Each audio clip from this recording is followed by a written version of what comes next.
So we're about to walk into Megaflopolis. How excited are you? I'm so excited. I'm not. I have been waiting so long for this movie, and you know that this has been one of my most anticipated movies of the year. I'm expecting something I've never seen before. Yeah. I'm expecting innovative. I'm expecting mind-blowing. Expectations are just right here. My expectations are so high, and it's because of how much it's been built in my mind. It's completely me. I know it's me. I might be let down by it, but I've heard the worst things. I've heard mixed things. I've heard you can't spoil it from because of how bad it is. I'm expecting this to be like a Babylon thing for me. In 2022, I didn't watch Babylon. Babylon came out, and it was very mixed. Mm-hmm. I came out of that, and it's one of my favorite movies of all time. I think I'm going to be really pretentious about it and say, oh, the people who didn't like this movie, they just didn't get it. So what's score looking like? Don't say 10 now. Don't want to go too high. I don't want to go too high, but I'm honestly expecting like a 7. 7? Honestly. I'm expecting a 5. My expectations are at a 7, but I'm hoping for a 9, obviously. It has the potential to be a 9. I think that this film is going to be worse than Man of Web, Morbius, Argyle. What are you talking about? The Watchers. How? Because I think that what's going to happen is it's not going to have any focus. It's going to be a bunch of nice visual shots. I've heard that from people who don't like it, that it's unfocused. Yeah. I've heard it's basically just here and there. There's no decisive rhythm to it, no narrative, if you will. It's kind of like you're just going to walk out like, what did we just watch? What was the point of that? Well, you know? Well, if that's the case, get ready for 2 hours and 20 minutes of... Oh, no. Like 2 It's hours. a decently long film, so... That's the worst part. I wish we could have seen it in IMAX. It's not in IMAX everywhere. I was about to say, I did give him the option. I did. Yeah. Because there was an IMAX screener for Saturday, but I'm like, I'm not wasting Wild Robot on this movie. Yeah, and the closest ultimate experience to us is like hours away. I mean, it's just not happening. Yeah. So I'm going to say 4 out of 5. I'm going to say this probably going to be a film you probably... 4 out of 10. 4 out of 10? Yeah, 4 out of 10. I say 7 out of 10. Well, without further ado, let's see how good or bad this movie is. We just seen Megaflopolis, and I don't know how to feel about it.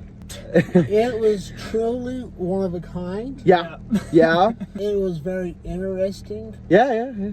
I think one of the movies you need to see more than once. Oh, Yeah. Because it Yeah. has so many moving parts to it. Oh, Yeah. God, it did. I think to appreciate it properly, you can see it more than once. But it is like... Oh, wow. Coming out of this, the first thing I said was, how do you even rank I something don't. like this? This is obviously, like I said in the preview for this, this is something I've never seen before. 100%. Right. It is a work of its own. Like, there is nothing like this out there. Did I like it? I don't know. I couldn't tell you. Not really.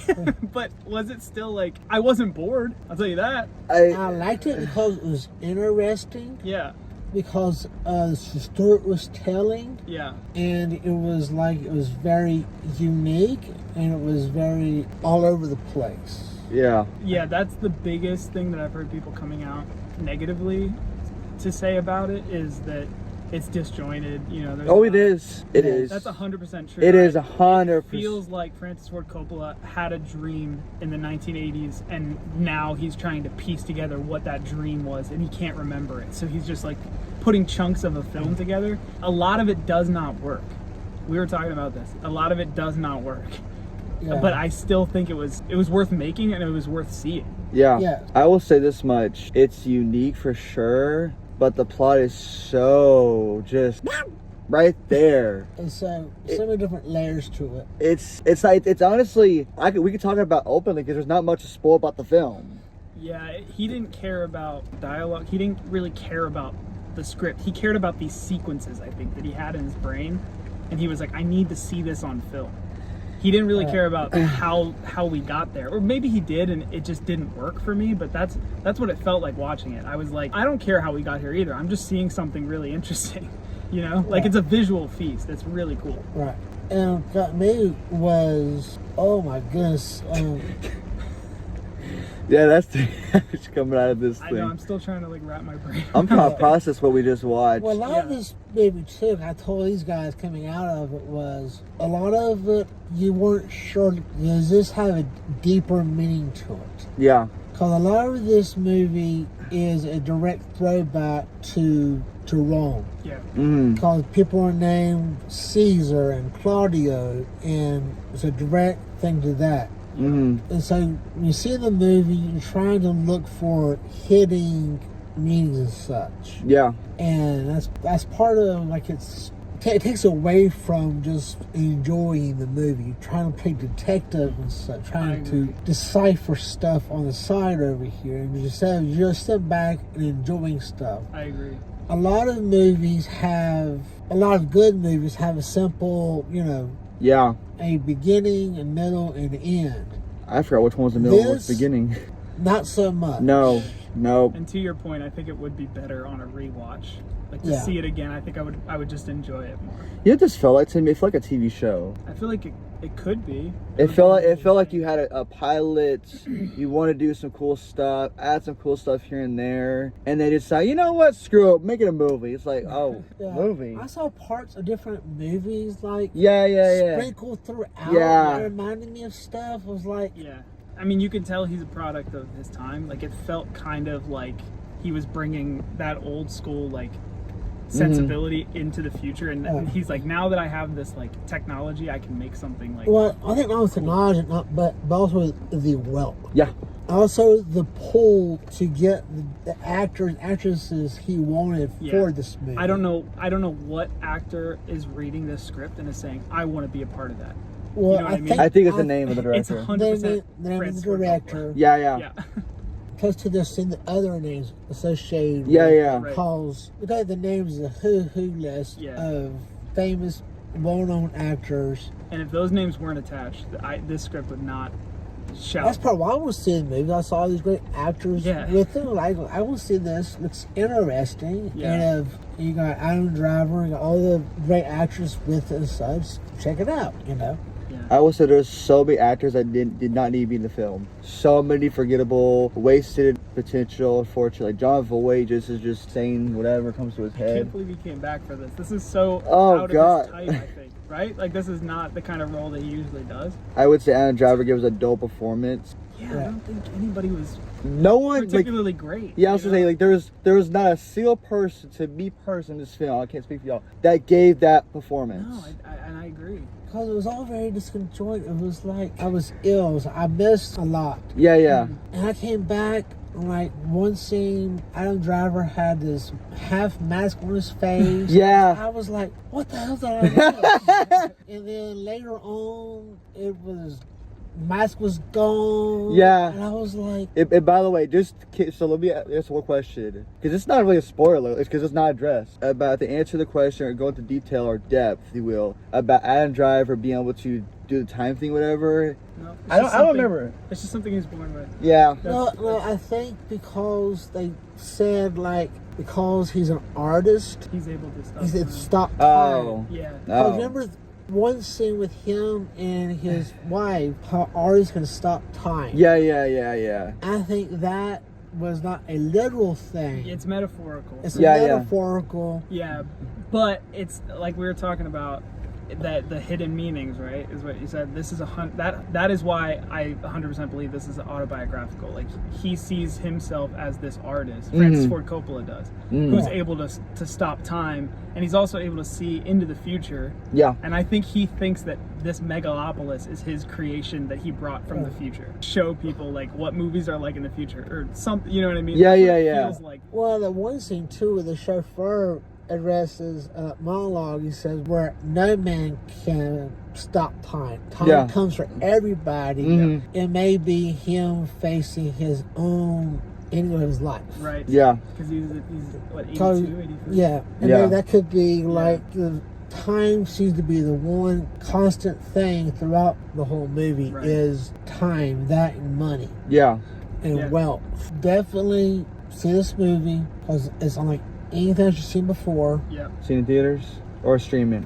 You can stream it. I would say you just. But give Frank some more money. No. I was surprised though. I was surprised. The auditorium was full of people. Yeah, it was. And they were all groaning and mumbling, like, what is going on? Yeah, I was one of them. I was one of them. I was too. I was like, I don't. Let me make this very clear. If you're looking for a movie with a deep-rooted plot, a Dune Part 2, a Monkey Man, Oppenheimer, no, No, you're not getting that in this film. If you're trying to find a date movie, No. I think I can speak about me. I wouldn't bring Gab to this. I will bring my wife to see this. I think just because I need more people to experience what I experienced. It's unlike anything. There's some cool scenes here and there, but as far as plot goes, it's very thin. Yeah. A lot of weird stuff happening in the background that you really don't care about too much. Audrey Plaza, one-dimensional, Shia LaBeouf, John Voight, I Am Driver, Natalie, cool. Giancarlo Esposito. What was the point of his character? I thought Natalie Emanuel. Usually she's good. I thought she was like actively not good. She was serviceable. And I think like he was directing her to deliver lines like that because I'd never seen her act like that before. Yeah. And I think it was like purposeful, but I do not know why. Like I can't. It was weird. It felt like I was watching a dream. Like that's what it felt like. The way people were delivering lines. Yeah. Also, I want to say two more things. Is that the one thing that really pissed me off? We have a great actor in this film, Lawrence Fishburne. Mm-hmm. Given nothing to do. Yeah. Nothing. He's just the narrator. That's literally. He was the narrator. There's not a scene that he steals. He's just there to be the butler, the chauffeur, which pissed me off. That's interesting. Like I said, this film is not going to be for everybody. So, verdicts.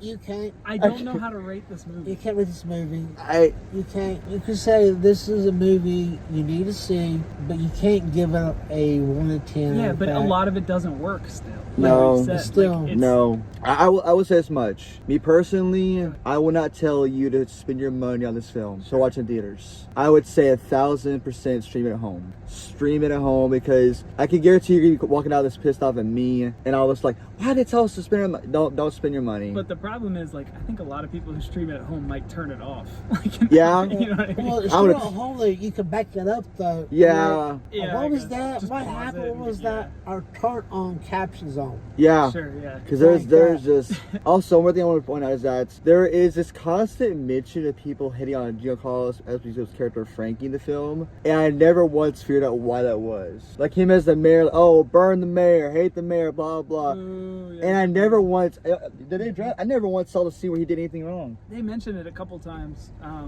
That I don't know. I- I don't know. I couldn't remember. I'm trying to remember this film honestly as we go. So Yeah. no verdict, I guess. For my rankings, I gave it a 7 out of 10. Okay. Because 7 is usually like my average. Like most of my ratings become a 7 out of 10. I'm gonna give it a 7. And I'm gonna rank it among the 7s because I liked it, but I also didn't like it. It's mostly good, I think. But again, I don't know. I'll sit with it and maybe it'll change. I got nothing to say, so do yourselves a favor and do what you want to do. Want to see it in theaters, go for it. Want to stream it, go for it. Thank you for watching. Like and subscribe for more. Peace.